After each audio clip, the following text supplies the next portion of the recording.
बोलिए प्रेम से सतगुरु देव की जय। उपस्थित परम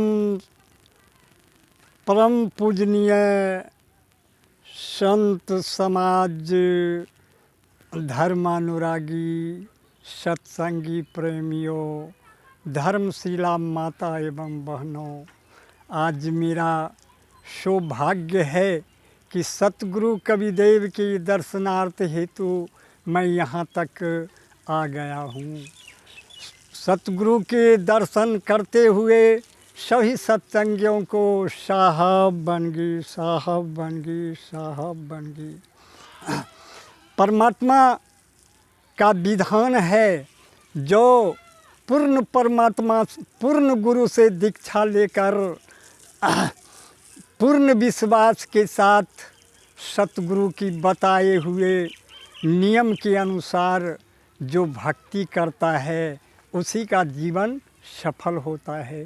कबीर जी ने कहा है, धीरज धरो रे मना, धीरे धीरे सब कुछ हो, माली सींचे सो घरा, समय यात फल हो। जैसे माली आम का बीज बोता है तो माली क्या करते हैं, उसकी सिंचाई करते हैं। जब तक उसमें अंकुर नहीं होता है तब तक माली सिंचाई करते रहते हैं।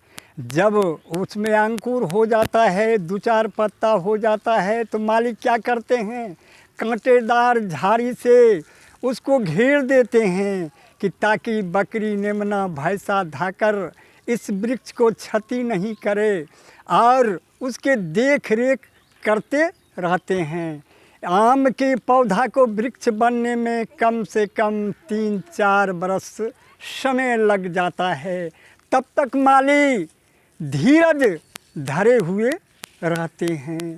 समय आता है उसमें इतना फल होता है कि माली भी तोड़कर अपना पेट को भरते हैं और फल को बेचकर अपन जीवन को बर्बाद करते हैं।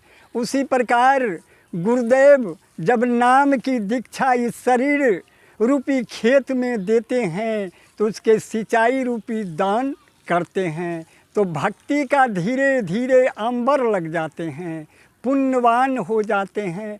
इसलिए धीरज धरना चाहिए। परमात्मा पर जो विश्वास करता है उसी का भक्ति रूपी जीवन सफल होता है। परमात्मा के लिए कोई चीज़ असंभव नहीं है। एक गांव में, गांव के पूरब बगल जंगल था और पश्चिम बगल भी जंगल था। उसी गांव के 2 संत एक 40 वर्ष से घर को त्याग कर भक्ति कर रहा था। एक पश्चिम बगल वाले जंगल में वह संत 2 वर्षों से भक्ति कर रहे थे। भगवान विष्णु का देवदूत 1 घंटा समय पूरब वाला भक्त के साथ देते थे और 1 घंटा समय पश्चिम वाला भक्त के साथ देते थे। परमात्मा भक्त से बातचीत करते रहते थे। एक दिन देवदूत ने अपने मालिक विष्णु भगवान से कहा कि प्रभु, एक ही गांव के 2 संत घर द्वार त्याग कर जंगल में तपस्या कर रहे हैं। एक 40 वर्ष से भक्ति कर रहे हैं, उसका केस में जटा हो गया है, दाढ़ी बहुत बड़ा बड़ा हो गया है। पश्चिम बगल वाला जो भक्त हैं वे 2 वर्ष से साधना कर रहे हैं, उसका दाढ़ी माछ केस बहुत छोटा छोटा था। तो प्रभु ये बतावें आप कि इसमें से सच्चा भक्त कौन है। विष्णु भगवान ने कहा, जो 40 वर्षों से भक्ति कर रहा है वह नकली भक्त है, और जो 2 वर्षों से भक्ति कर रहा है वह असली भक्त है। विष्णु भगवान ने कहा कि जो 40 वर्षों से कर रहा है वह नकली है और जो 2 वर्षों से कर रहा है असली है। तो देवदूत ने कहा, प्रभु ऐसा नहीं हो सकता है, जो 40 वर्ष से कर रहा है महात्मा जैसा लगता है, केस में जटा फूट गया है, संत जैसा लग रहा है, और 2 वर्षों से जो भक्ति कर रहा है वह तो साधारण लगता है, वह कोई महात्मा नहीं लगता है। तो आप कहते हैं कि जो 40 वर्ष से भक्ति कर रहे हुए नकली है और जो 2 वर्षों से भक्ति कर रहा है वह असली है, यह मुझे विश्वास नहीं होता है। तो विष्णु भगवान ने कहा तो परीक्षा ले लो। कहा ठीक है मैं परीक्षा लेता हूँ। देवदूत चल दिए, जब आगे बढ़ाने तो विष्णु भगवान ने कहा सुनो सुनो इधर ही आओ। अरे जिस भक्त के साथ आप 8 बजे से 9 बजे समय देते थे उसके यहाँ आप 1 घंटा लेट से जाएं। जिसके यहाँ 8 बजे से 9 बजे समय देते थे उसके यहाँ 9 बजे से 10 बजे समय दीजिए, और पिछला भक्त जो उसके यहाँ 10 बजे से 11 बजे समय दीजिए।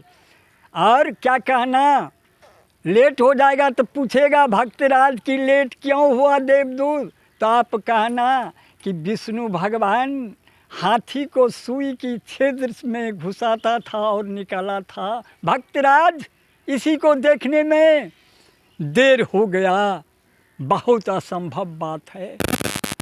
यह जाके पहुंचा, 40 वर्षों के जो भक्त थे उसके यहाँ पहुंचा, प्रणाम पाती हुआ। कहा आज आप देवदूत आज लेट कर दिए, क्या बात है? कल की क्या कहें भक्तराज, मालिक परमात्मा ने हाथी को सुई की छिद्र में घुसाता था और निकालता था, यही देखने में मुझे लेट हो गया। क्या ऐसा हो सकता है कि सुई के छिद्र में हाथी को घुसाएगा? तागा को घुसाने में तो देर लगता है, हाथी को कैसे घुसा? ऐसा हो ही नहीं सकता है।